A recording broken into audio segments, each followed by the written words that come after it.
The air on the Maui hotel balcony was thick with the sweet scent of plumeria and the salty tang of the Pacific Ocean. Below, the rhythmic crash of waves against the shore provided a soothing, timeless soundtrack to a night that was supposed to be perfect. The suite behind them was a testament to Julian Vance's wealth, vast, minimalist, and furnished with an impersonal luxury that screamed expense rather than comfort.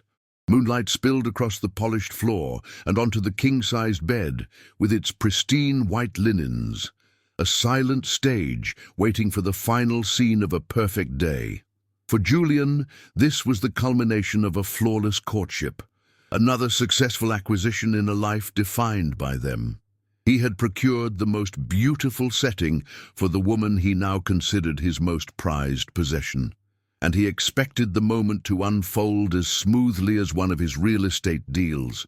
Julian stepped onto the balcony, a silk robe loosely tied at his waist, a look of serene ownership on his face. He watched his new wife, Clara, for a moment. She stood by the railing, her simple cotton nightgown a stark contrast to the opulence surrounding her. She wasn't looking at the breathtaking view with the wonder of a tourist, but with a distant, troubled gaze, as if the vastness of the ocean mirrored a private fear inside her. He saw her beauty, the gentle curve of her neck, the way the breeze rustled her hair, but he failed to see the tension in her shoulders or the slight tremble in her hands. To him, she was the final piece of his perfect life. A beacon of simple purity he had chosen to illuminate his sterile world. He felt a surge of pride, the satisfaction of a collector who had finally obtained a rare and flawless gem. He moved toward her, his steps silent on the cool stone. He was confident, his intentions clear, his actions rehearsed in his mind 1,000 times. This was his right, the natural progression of their wedding night. He placed a hand on her shoulder, his touch meant to be gentle, possessive, and reassuring all at once. But the reaction was not what he expected. Clara flinched. It wasn't a dramatic recoil, but a small, involuntary tightening of her muscles, a sharp intake of breath that was almost inaudible. When he turned her to face him, her expressive brown eyes were filled with unshed tears. She didn't say a word, didn't offer an explanation. She simply lowered her gaze and took a small step back, her silence a more profound rejection than any shouted protest. The space between them suddenly felt as wide and cold as the ocean below. For a man accustomed to getting exactly what he wanted, her hesitation was a complete system failure.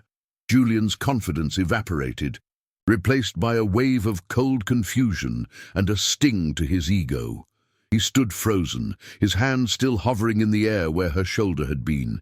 He replayed the moment in his mind, searching for a mistake in his approach, a flaw in the execution, but found none. He had provided the perfect honeymoon, the perfect suite, the perfect everything. This quiet, tearful refusal was an outcome his transactional mind could not process. It was the first time in his life he faced a problem his wealth could not solve and his power could not command. It's devastating how one unspoken moment can unravel an entire world built on confidence. If you feel that stories about these silent, pivotal turning points deserve a voice, please consider subscribing, as your support is what helps us continue to share them. He finally let the silence on the balcony settle, allowing the rhythmic sound of the waves to wash away his bruised ego. For the first time, he wasn't planning a strategy or calculating a return on investment. He was just a man, confused and slightly afraid, standing before a woman whose quiet sadness was a language he didn't speak. Julian turned to her, his posture softer, his usual air of command completely gone. He didn't touch her, but his voice was gentle when he spoke, the question simple and devoid of accusation. "Clara," he began, his voice barely a whisper above the ocean's roar, "please just tell me what's wrong." It was an honest plea for understanding, a surrender of control that felt more foreign to him than any country he had ever visited. He was finally ready to listen, truly listen to the answer. Clara's shoulders trembled as she finally met his gaze, her brown eyes shimmering with unshed tears that held the weight of a lifetime. Her voice was fragile, a thread of sound in the vast night, as she began to speak not of him, but of her past. She told him about her father's sudden illness and the years she spent watching him fade, about the promise she made to care for her family. She described working double shifts at the coffee shop since she was a teenager, saving every penny for her mother's medication and her younger sister's education. Romance, parties, the simple carelessness of youth. These were luxuries she had never known. Her fear, she explained, wasn't a rejection of him. It was the terrifying vulnerability of someone who had only ever known how to give, and had never been taught how to simply receive, especially not a love as overwhelming as his. Julian listened, and the world shifted on its axis. Every cynical assumption he had ever made about relationships crumbled into dust. He wasn't hearing an excuse. He was hearing the story of a quiet hero. He saw her not as inexperienced, but as impossibly strong.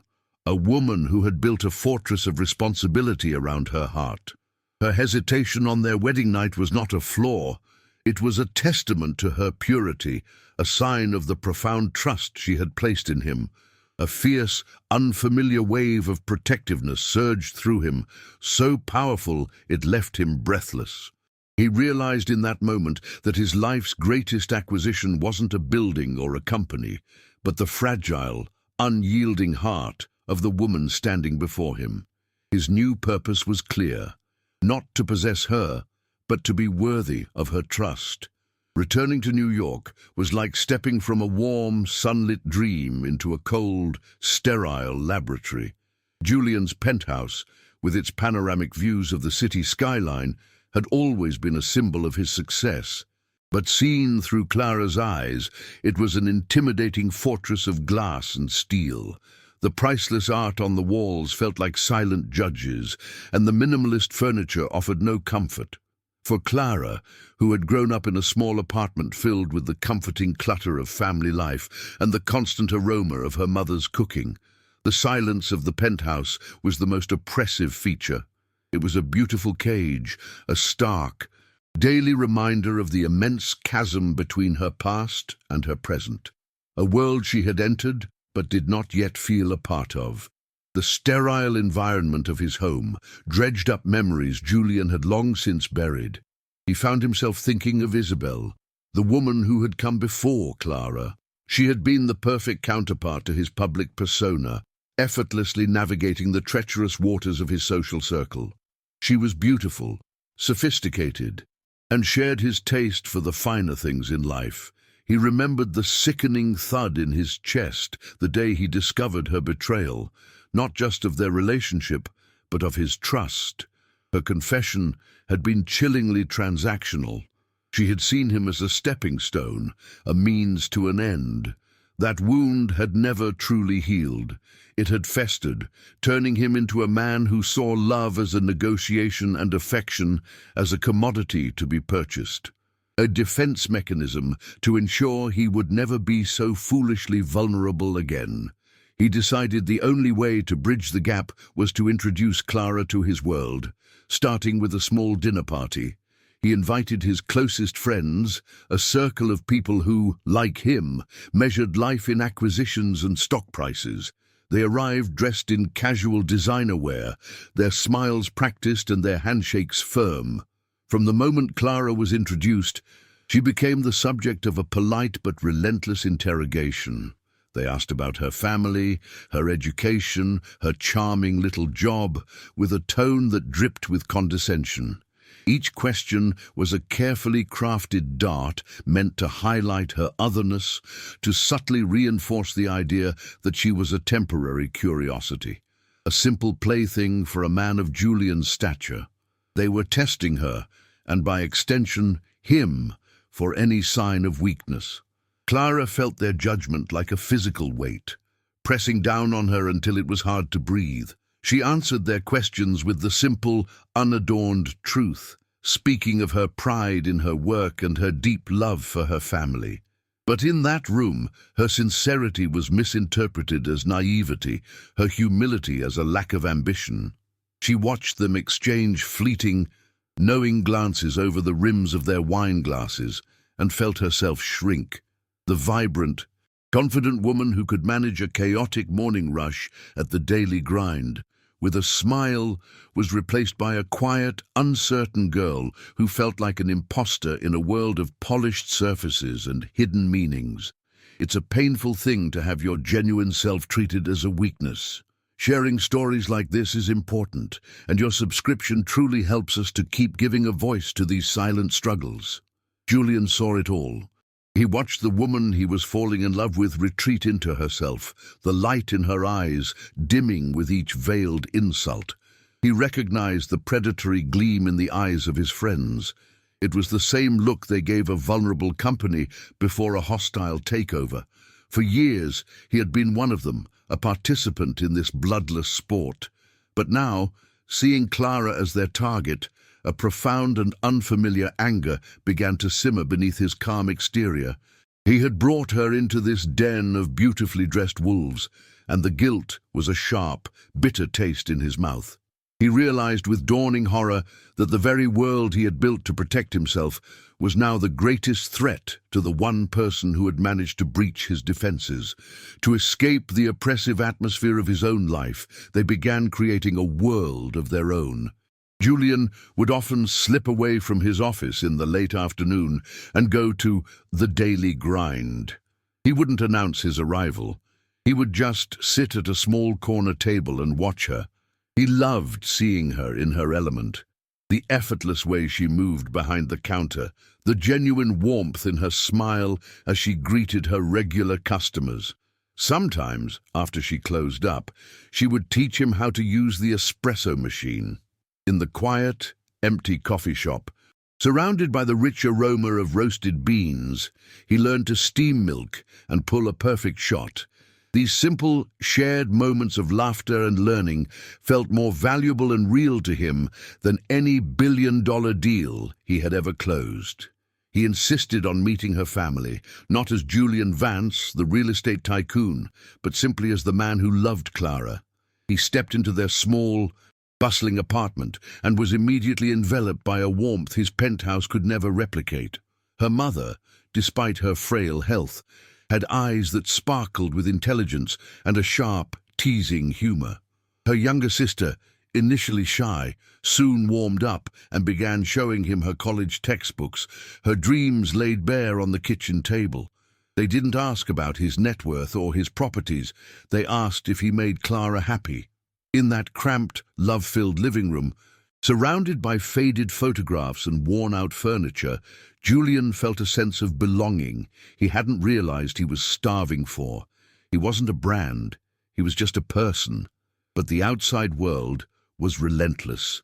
The whispers in his social circle grew into bold rumors, splashed across gossip columns and society blogs. Clara was painted as a modern-day Cinderella with a calculated agenda, a cunning barista who had trapped a billionaire.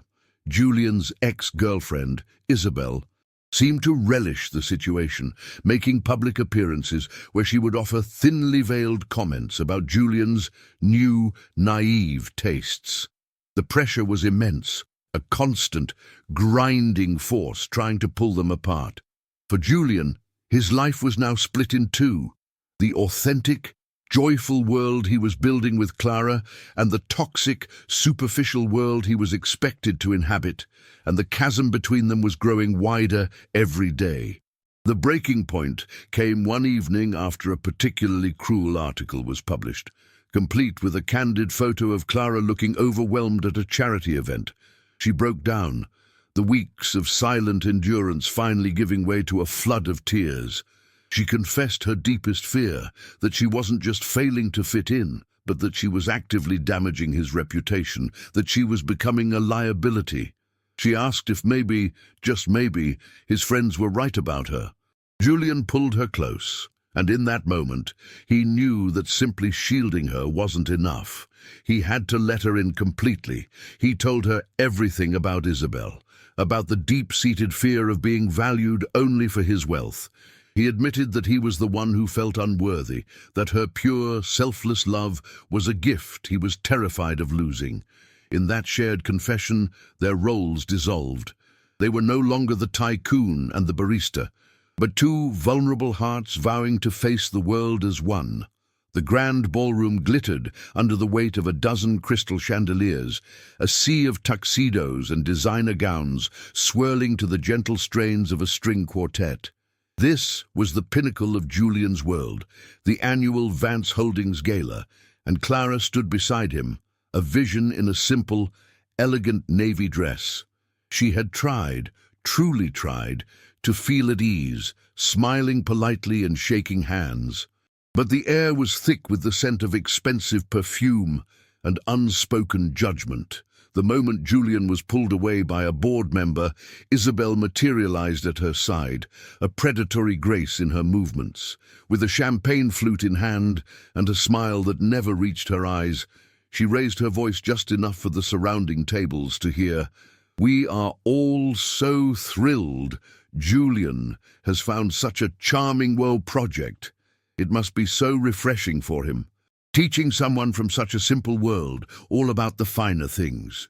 The words, wrapped in false sweetness, were a public execution, each syllable a perfectly aimed dart of condescension. Clara felt the blood drain from her face. The polite smiles of the people nearby froze, their eyes flicking between her and Isabel with a mixture of pity and morbid curiosity. The ambient chatter of the gala seemed to fade into a deafening hum in her ears. She didn't offer a defense, nor did she burst into tears. To do so would be to give Isabel the victory she so clearly craved. Instead, with a dignity that was utterly her own, she gave a small, almost imperceptible nod, turned without a word, and walked away. Her exit was not a flight of panic, but a quiet, deliberate retreat. She moved through the crowd, a solitary figure of grace amidst the opulence, and disappeared through the tall French doors leading to the terrace. Julian, having witnessed the entire exchange from across the room, felt a cold, clarifying rage settle over him. He saw Isabel's triumphant smirk and the complicit glances of his peers, and in that instant, the world he had so carefully constructed became a prison he was desperate to escape. Without a moment of hesitation, Julian strode toward the stage, his expression a mask of calm determination that belied the storm raging within him. He took the microphone from the band leader, silencing the music and drawing the attention of every guest in the room. The silence that followed was heavy with anticipation. "I heard what was just said to my wife," he began, his voice steady and clear, carrying to every corner of the vast ballroom. "And it has made me realize something.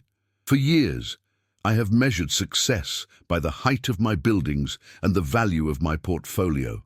I filled my life with beautiful objects, believing they could fill the emptiness. I was wrong." He paused, his gaze sweeping over the crowd of powerful, wealthy faces. "My greatest asset, my most profound fortune, is not in any bank or on any deed. It is the integrity, the kindness, and the unwavering courage of the woman who just left this room. She taught me that true value isn't owned, it's felt. And frankly, none of you would understand." He found her on the stone terrace, huddled on a cold marble bench overlooking the glittering, indifferent skyline of Manhattan. The city lights cast a pale glow on her face, illuminating the silent tears that traced paths down her cheeks. The thin fabric of her dress offered little protection against the crisp night air, and she had her arms wrapped around herself, a small, fragile figure against the immense backdrop of the city. Julian approached quietly, shrugging off his tuxedo jacket and gently draping it over her trembling shoulders. He didn't speak at first, simply sitting beside her, sharing the silence and the cold. He waited until she finally looked at him, her eyes filled with a deep, aching hurt. "I'm so sorry, Clara," he whispered, his voice thick with an emotion he rarely showed. "I'm sorry I ever brought you into this. I'm sorry I didn't build a world worthy of you." His apology wasn't for the insult, it was for his own blindness. Clara simply shook her head, unable to speak past the lump in her throat. Julian reached out, his hand covering hers, his touch warm and grounding. "All my life," he continued, his voice cracking with raw vulnerability, "I've been terrified that people only wanted what I have. But with you, the fear is the complete opposite. My deepest, most terrifying fear is that I will never be worthy of who you are, that my world, my past, my cynicism will somehow tarnish the purest thing I have ever known." He looked into her eyes, his own welling with unshed tears. "I don't need to protect you from them, Clara. I need you to save me from becoming them." In that moment, the tycoon and the barista vanished, leaving only two souls, exposed and equal. It's in these moments of profound honesty that the strongest bonds are forged. If you believe in the power of these stories, where vulnerability becomes the ultimate strength, please consider subscribing. Your support is what allows us to continue sharing them. They never returned to the penthouse. Within a month, the glass and steel fortress overlooking Central Park was sold, its priceless art and minimalist furniture liquidated without a second thought. Julian and Clara found a home in a brownstone on a tree-lined street, a place with worn wooden floors that creaked with history, and a small garden out back where Clara planted roses. It was closer to her mother and sister, who became frequent visitors, filling the rooms with the sounds of laughter and the aroma of home-cooked meals. For Julian, the change was a profound liberation. He traded panoramic views of an indifferent city for the intimate view of his wife tending to her flowers, her face illuminated by the morning sun. He was dismantling the sterile empire he had built around himself, brick by painful brick, and in its place, he and Clara were building something real, something that could breathe.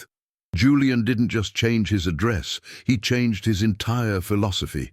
He saw the vast resources at his disposal not as a means to acquire more, but as a tool to build a better world. Together, he and Clara established the Vance Miller Foundation, a non-profit dedicated to providing scholarships and vocational training to young people from underserved communities. He handled the finances and logistics with his signature ruthless efficiency. But the heart and soul of the operation was Clara.